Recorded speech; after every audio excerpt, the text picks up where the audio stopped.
Salut les développeurs, j'espère que vous allez bien. Si vous avez cliqué sur cette vidéo, c'est probablement qu'en ce moment même, vous avez envie d'apprendre à coder des applications iOS ou Android, peu importe. Et vous hésitez sûrement entre plusieurs choix de langage ou de framework, parce que c'est vrai que quand on cherche sur Google comment coder une application, iOS ou Android, peu importe encore une fois, eh bien on tombe sur plusieurs résultats, plusieurs langages, plusieurs outils, et là on est un peu perdu entre toutes les possibilités qui s'offrent à nous. C'est vrai qu'entre le Swift pour développer des applications iOS, le Java ou le Kotlin pour des applications Android, on a aussi Flutter, React Native, Ionic, bref, il y a plein de solutions qui nous permettent de créer des applications, des fois que sur iOS, des fois que sur Android, ou des fois des langages ou des outils qui nous permettent de créer une application, une seule et même application pour iOS et Android en même temps. Et au final, on se retrouve un peu paralysé par tout ce choix qui s'offre à nous, on n'en choisit aucun et au final, on reste toujours au même point. Donc dans cette vidéo, on va comparer le développement qu'on appelle natif et le développement qu'on dit cross-platform. Donc je vous expliquerai rapidement en quoi consistent ces deux types de développement et ensuite on fera un petit match en fait sur différents critères et on verra lequel est le plus adapté entre le natif et le cross-platform pour ces critères-là. Donc restez bien jusqu'à la fin de cette vidéo parce qu'on va donc comparer tous ces critères-là et à la fin on verra quel est le moyen de développement entre le cross-platform et le natif qui est le plus adapté à vos besoins à vous. Mais avant ça, qu'est-ce que le cross-platform et qu'est-ce que le natif? Le natif, pour faire simple, c'est une code base pour une plateforme. C'est-à-dire que c'est un ensemble de fichiers source où on écrit notre code, qui est destiné spécifiquement à une plateforme en particulier. Moi, si on dit que je développe nativement sur iOS, ça veut dire que je vais écrire du code qui est spécifique pour iOS et ce code-là ne pourra pas être lancé sur un téléphone Android. Et inversement, si je suis un développeur natif Android, le code que j'écris ne pourra pas être lancé sur un iPhone, sur un iPad ou sur tous les environnements iOS. Et à l'inverse, ce qu'on appelle du développement cross-platform, c'est quand on développe avec qu'une seule code base, donc un seul ensemble de fichiers sources qui peuvent être déployés à la fois sur Android et à la fois sur iOS. Alors comment ça fonctionne? Parce que ce qu'il faut savoir, c'est que un iPhone n'a pas la même façon de fonctionner qu'un Android. C'est pas le même système. C'est comme si on voulait lancer un logiciel de Windows sur Mac. C'est pas possible. Et bien, ce qui va se passer quand on développe en cross-platform, la plupart du temps, c'est que le framework qu'on utilise va transformer le code qu'on écrit en deux codes séparés. On appelle plutôt ça des exécutables, c'est-à-dire que le code qu'on écrit va être transformé en deux programmes qui peuvent être lancés sur iOS et sur Android. Mais c'est vraiment deux programmes séparés. Alors là, on pourrait se dire, bon bah ok, il n'y a même pas photo, je vais me lancer dans le développement cross-platform, comme ça je gagne beaucoup de temps, je fais un seul code et je peux lancer mon application sur iOS et sur Android. Mais on va voir que c'est pas si simple que ça. Alors petite parenthèse, si ce genre de vidéo, de conseils vous intéresse, n'hésitez pas à aller voir dans la description, il y a un lien qui va vous permettre de vous inscrire à ma liste d'emails. J'envoie un mail toutes les semaines avec ce genre de conseils, des messages de motivation ou encore mes découvertes en matière de programmation ou d'entrepreneuriat. Surtout qu'en ce moment, il y a pas mal de grosses formations qui sont en cours de préparation. Ceux qui me suivent sur Instagram le savent déjà, donc n'hésitez pas à vous abonner à ma liste d'emails, à cette chaîne ou encore à Instagram, et comme ça vous serez tenu au courant dès que possible. Le premier critère qu'on va comparer, c'est la facilité d'apprentissage.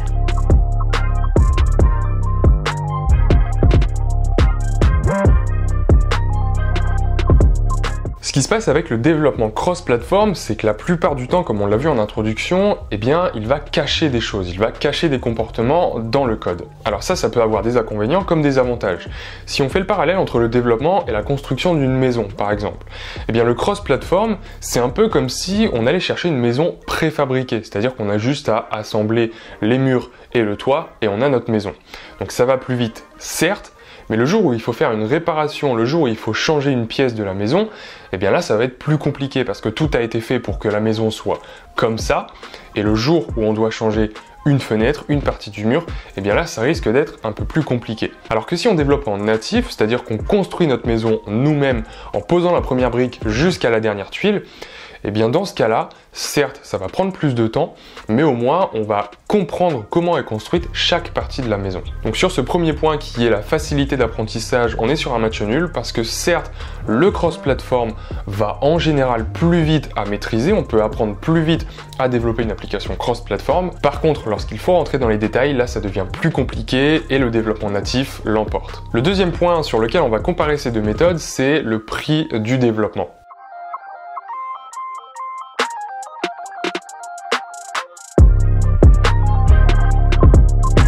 qu'il qu'il faut savoir, c'est que le natif se vend plus cher. Pourquoi, vous allez me dire? Parce qu'en natif, on développe une seule application, alors qu'en cross-platform, on pourrait développer dans le même temps 2 applications. Certes, mais lorsque vous avez un mal de dents, vous allez voir qui? Le médecin généraliste ou le dentiste?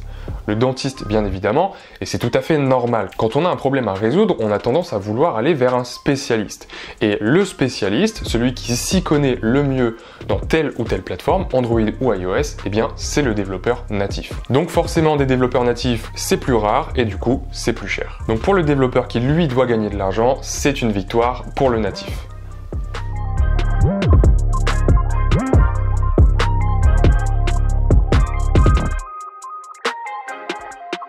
Alors pour ce qui est maintenant du temps de développement et de la maintenance, là on s'en doute, c'est normal, c'est une victoire pour le cross-platform parce que comme on l'a vu, il suffit d'à peu près 2 fois moins de temps pour développer une application sur iOS et sur Android. Alors ça prend pas exactement 2 fois moins de temps puisqu'il y a certaines parties qui peuvent être en commun comme le design de l'application ou l'architecture de l'application, mais en général c'est à peu près ça. Et c'est un peu pareil pour la maintenance, si jamais on trouve un bug dans l'application, eh bien il faut aller voir si ça vient de l'application iOS, de l'application Android ou éventuellement du serveur. Alors que lorsqu'on n'a qu'une seule codebase, bon voilà, on a plus de chances de trouver d'où vient le bug. Donc pour ce 3e critère, c'est victoire pour le cross-platform. Le 4e critère qu'on va évaluer maintenant, c'est la demande sur le marché.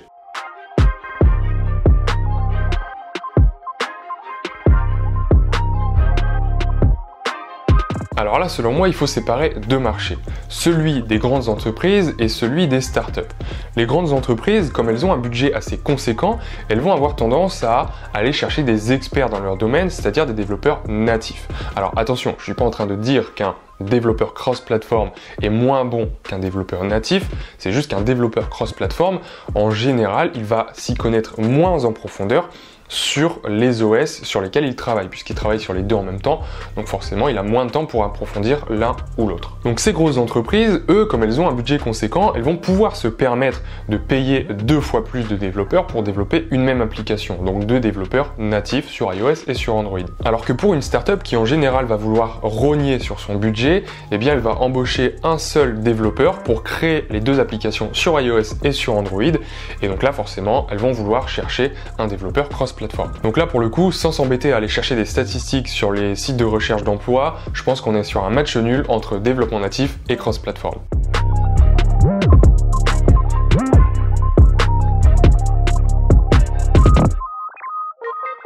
Maintenant, parlons de la qualité du développement. Alors attention, quand je dis qualité du développement, c'est pas la qualité qui provient du travail du développeur.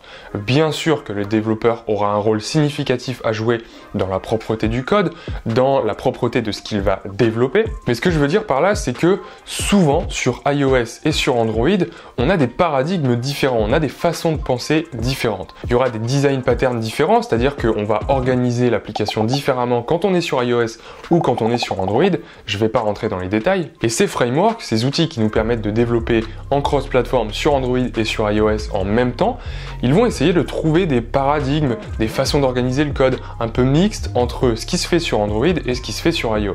Ce qui fait que des fois, bon, en essayant de copier les deux, en essayant de faire un mix entre les deux, eh bien on se retrouve avec quelque chose de pas très propre. Et toujours en rapport avec la qualité du développement, il y a certaines fonctionnalités qui sont natives spécifiques soit à iOS, soit à Android. Je pense notamment à Siri par exemple, ou aux différents capteurs qu'on peut trouver sur un iPhone et qu'on n'a pas toujours sur un téléphone Android, eh bien ne seront pas forcément accessibles ou aussi facilement accessibles qu'en développement natif. Donc ça va nous obliger à contourner un peu l'outil, le framework de cross-platform, et des fois ça donne naissance à du code un peu bancal. Donc là pour le coup, sur la qualité du développement, il n'y a pas photo, on est sur une victoire pour le natif. Parlons maintenant de la qualité de l'interface graphique.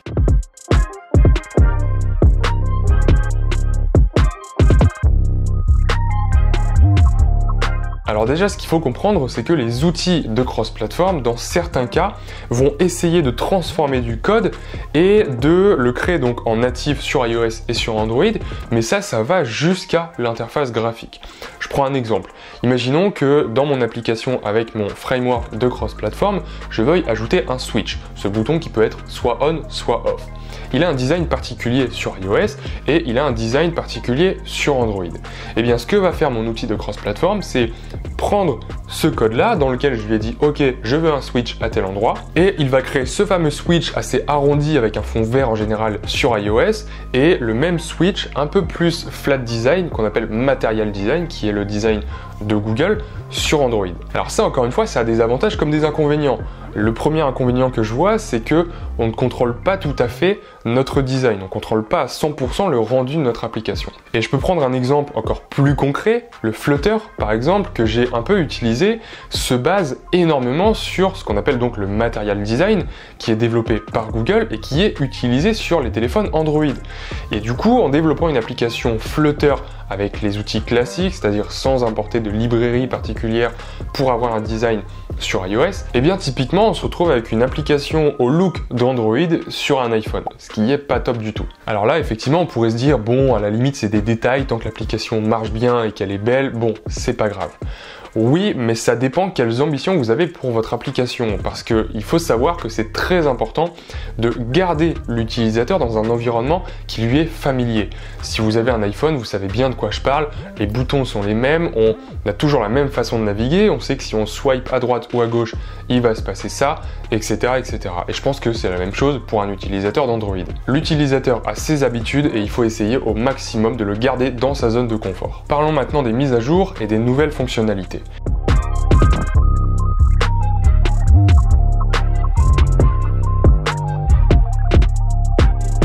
Donc comme on l'a dit plusieurs fois dans cette vidéo, ce qui se passe c'est qu'un outil, un framework cross-platform va utiliser les technologies natives pour permettre à un développeur de créer un seul code et ensuite les transformer en 2 exécutables natifs. Ça c'est cool effectivement, mais imaginons qu'on soit en été 2020 après la WWDC, la conférence d'Apple, qui annonce des nouveautés sur iOS 14.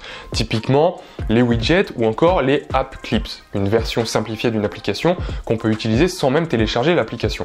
Bon, tout le monde se réjouit, les développeurs iOS sont en extase, ils téléchargent les versions bêta du nouvel OS sur Mac et la version bêta de Xcode et ils peuvent déjà développer leurs premières app clips ou les premiers widgets. Alors que le développeur cross-platform, quant à lui, eh bien, il va devoir attendre la mise à jour de son framework pour pouvoir utiliser ces nouvelles fonctionnalités.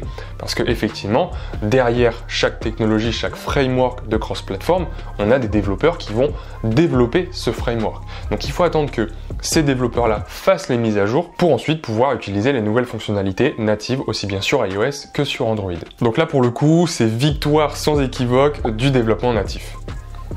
Le prochain critère maintenant, c'est la rapidité d'exécution.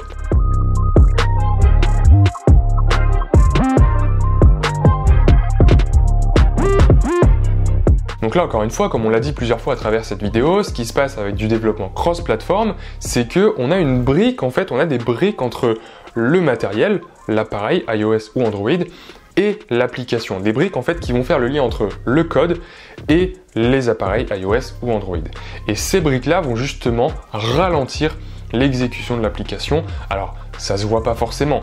Mais ce que je veux dire par là, c'est que quand on veut optimiser la vitesse d'exécution d'une application, des chargements ou alors des calculs peut-être, eh bien ça va être beaucoup plus difficile de les optimiser lorsqu'on ne contrôle pas exactement le matériel, c'est-à-dire lorsqu'on développe en cross-platform. Quand on développe en natif, encore une fois bien sûr tout ne va pas se faire automatiquement, il faut faire l'effort d'optimiser son code, mais ça va être beaucoup plus simple quand on développe en natif. Donc pour ce qui est de la rapidité d'exécution, là encore une fois on est sur une victoire du natif. Le dernier point maintenant, c'est la sécurité.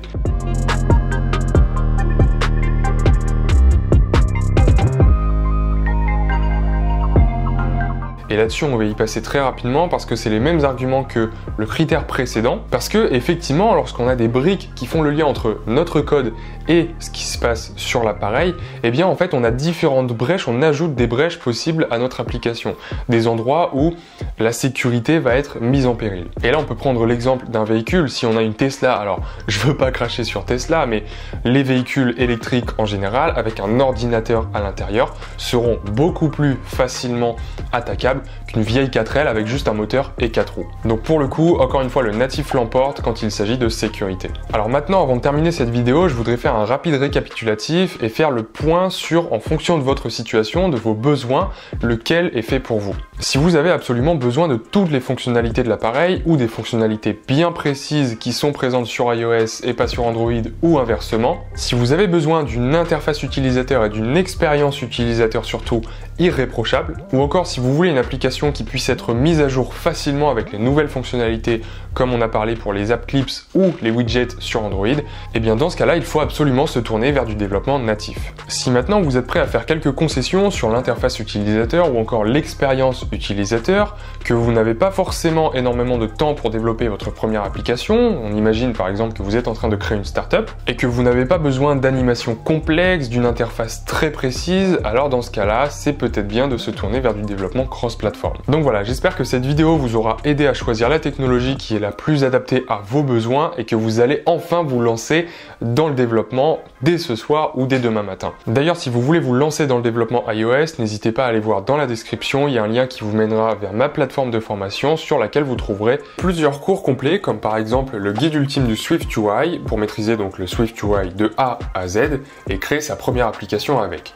Ou encore Apprenti développeur web qui vous apprendra à développer votre premier site web en HTML, CSS et JavaScript. Pour ceux qui sont intéressés par le développement d'applications iPhone et iPad, dans le guide ultime du SwiftUI, qui est la plus grosse formation que j'ai faite à ce jour, vous trouverez plus de 10 heures de vidéos, un PDF de 200 pages avec les codes sources et des exercices, et en plus de ça, vous aurez accès gratuitement au groupe privé Slack réservé aux étudiants pour poser toutes vos questions durant votre apprentissage. Donc si ça vous intéresse, n'hésitez pas à cliquer sur le premier lien dans la description et on se retrouve tout de suite dans une des formations.